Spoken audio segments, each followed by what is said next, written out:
Shalom Bapak Ibu Saudara sekalian. Hari ini kita akan membahas soal kehidupan kekristenan. Para pecinta film pasti tidak asing dengan istilah spoiler. Spoiler dalam pengertiannya adalah bocoran, yakni tulisan atau keterangan suatu cerita yang membeberkan jalan cerita tersebut. Biasanya kaum spoiler paling dibenci oleh para pecinta film. Apalagi kalau ada orang-orang spoiler di samping kita saat kita nonton di bioskop.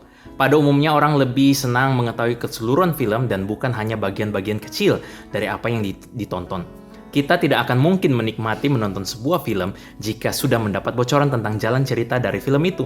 Jalan cerita yang sudah dibocorkan akan berdampak pada kesimpulan dan penilaian kita akan sebuah film yang kita tonton. Bayangkan saja kalau kita sedang menonton sebuah film di bioskop tentang perkelahian antara jagoan dan musuh yang kita benci. Dan hampir dari seluruh film itu secara tidak langsung seakan-akan mengisyaratkan bahwa sang musuh akan menang dalam perkelahian. Sehingga sebelum film selesai, kita memutuskan untuk pergi dengan kesal.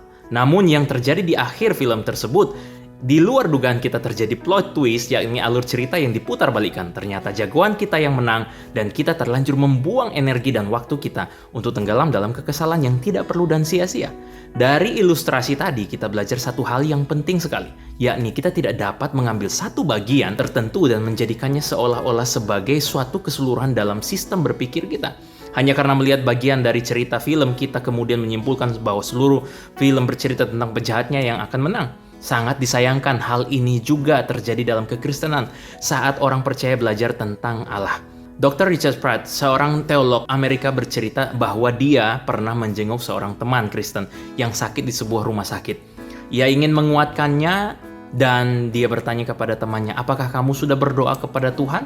Mendengar jawaban dari temannya itu, ia sangat terkejut. Allah kan maha berdaulat, mengapa saya harus berdoa lagi kepadanya?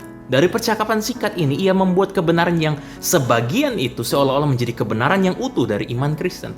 Ia tidak tahu bahwa memang Allah itu maha berdaulat, tetapi Allah juga mengaruniakan sebuah kehendak kepada manusia supaya manusia dapat berespons kepada Allah. Hal seperti inilah yang terjadi di zaman kita. Kita sebagai orang percaya dengan mudahnya merasa puas dengan apa yang sudah kita dengar dari kecil tentang iman tanpa menggumulkannya lebih jauh. Kita tidak menuntut diri untuk mengejar seluruh kebenaran yang sudah Tuhan wahyukan kepada kita. Kita kurang menghargai pentingnya doktrin. Kita kurang mengapresiasi perjuangan nenek moyang dan raksasa-raksasa iman dari zaman lampau. Kita hanya puas mendengar khotbah di hari Minggu dan tidak mendiskusikannya bersama dengan teman-teman seiman atau keluarga kita. Kita tidak punya minat untuk membaca buku-buku teologi yang berat. Kita bahkan tidak menunjukkan niat perjuangan kita di dalam mengenal iman yang katanya kita percayai itu.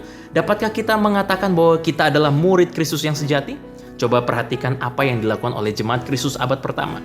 Dalam Kisah Para Rasul 5 ayat 42 mengatakan, "Dan setiap hari mereka melanjutkan pengajaran mereka di bait Allah dan di rumah-rumah orang dan memberitakan Injil tentang Yesus yang adalah Mesias."